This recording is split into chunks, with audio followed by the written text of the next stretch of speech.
everyone. I'm Maureen Kyle, in for Danielle Wiggins this morning. It is Monday, March 29th. Can you believe this is the last Monday of the month? Unbelievable. Thanks for spending a few minutes with me on WKYC Facebook, YouTube, and Instagram pages. And remember to share your thoughts on the stories covered in this edition of 3 News Now in the comments section. Let me know your name and where you're watching from.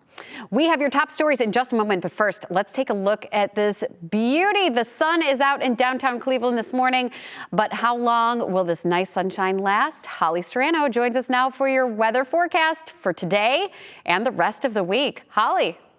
Thanks, Maureen. And as we look ahead to the rest of the afternoon on our National Design Mart forecast, we see a lot of clear skies, and it is going to be seasonal with those highs in the low 50s today. 52 is the normal high for this day, so we're pretty much right there. Then it will not be as chilly tonight. We were seasonal this morning. Lows were in the 30s. As we start off your Tuesday, we're going to talk temperatures in the 40s. So that's a pretty big difference. And speaking of pretty big differences, we really warm up tomorrow. Highs will be in the upper 60s to low 70s. It'll get windy late in the day. You'll know something's brewing. We'll start to see more cloud cover as the day moves on. And then Wednesday, look out. Here comes those rain showers. This is literally 7 a.m. Wednesday morning. We'll have a rainy commute, and we're going to see some colder air move in behind that system. Hold on that thought. In the meantime, for today, most of you started off with a lot of cloud cover, but we're seeing more and more sunshine, and if you're not yet, you will be. Highs, again, seasonal in the low 50s, breezy, 10 to 20 mile an hour winds. 71 the high tomorrow. That's going to be fabulous. Sunshine giving way to more cloud cover late in the day. It will also get windy later in the day. Then we've got the rain for Wednesday, and as we get into Thursday, we get that brief little spell of cold, and we could even see a couple lake effect snow showers or flurries. But we're right back in it on Friday. Highs will be in the 40s, lots of sunshine, and Easter weekend looks great. Highs will be in the 60s both Saturday and Easter Sunday. Back to you. All right, Holly, thank you so much. Now to a 3 News exclusive. Listen to this. A man on board a Spirit Airlines flight from Cleveland to LA forced an emergency landing in Denver when he tried to open the exit door mid-flight.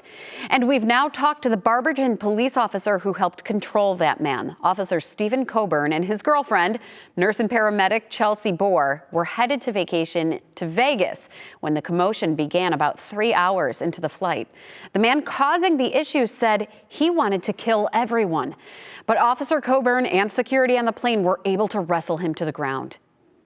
The vast majority of police officers just instinctively have it in them to help. The training and experience kind of automatically kicks in. Even though we're all calling him a hero, Officer Coburn says he doesn't want to be called a hero.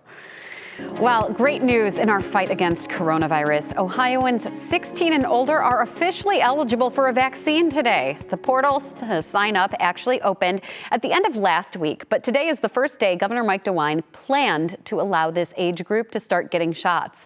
This makes shots available to almost everyone in Ohio.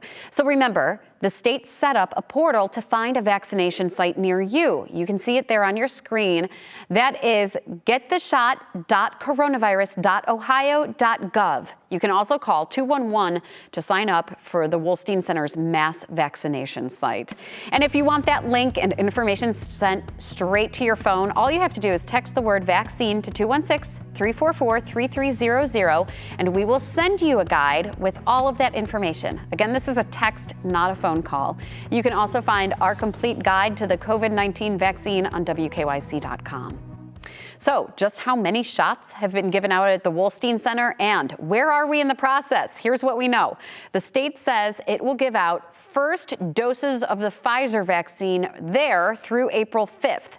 And if you've had the first shot, the second dose will be given out April 6th through April 26th. But Johnson & Johnson's single-dose vaccine will follow, and that's going to come sometime between April 27th and May 10th. Scheduling has not yet opened for those appointments. And as of last Thursday, more than 54,000 individuals have been vaccinated at the Wolstein Center. As eligibility is expanding this week, so is the supply of doses available.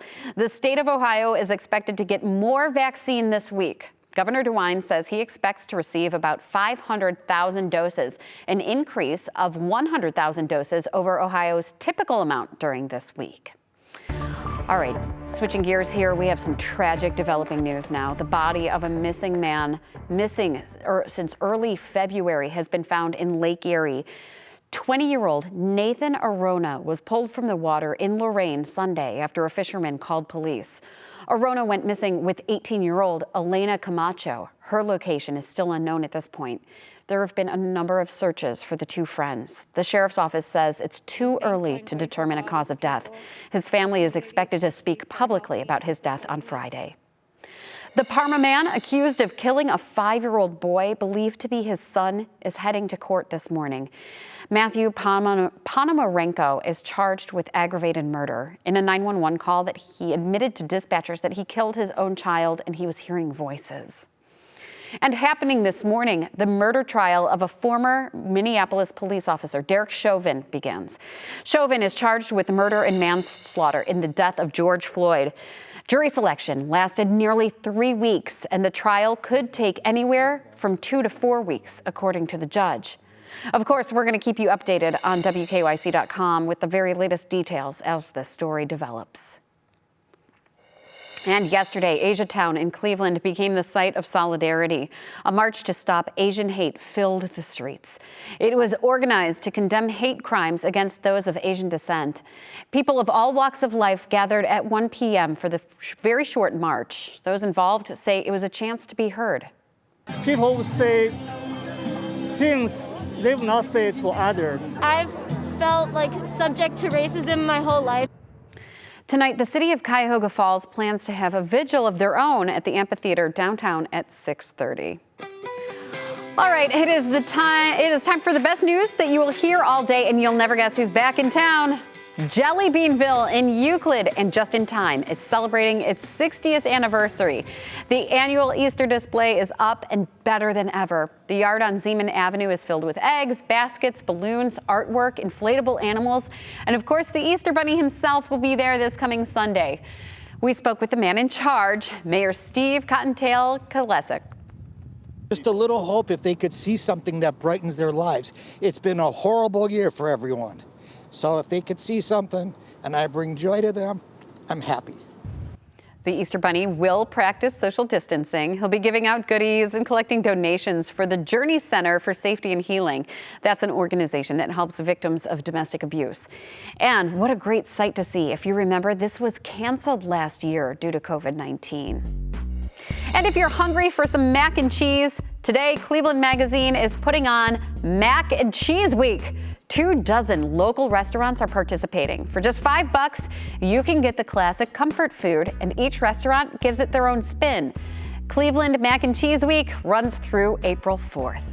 All right, well, thank you so much for taking time to join me for this 3 News Now morning update. Our digital team will continue to bring you the stories making headlines around Northeast Ohio and beyond. So make sure that you continue to check our social media pages and WKYC.com throughout the day. I'm Maureen Kyle, and I will see you tomorrow morning on Go, starting at 4:30 a.m. Have a great Monday, everybody.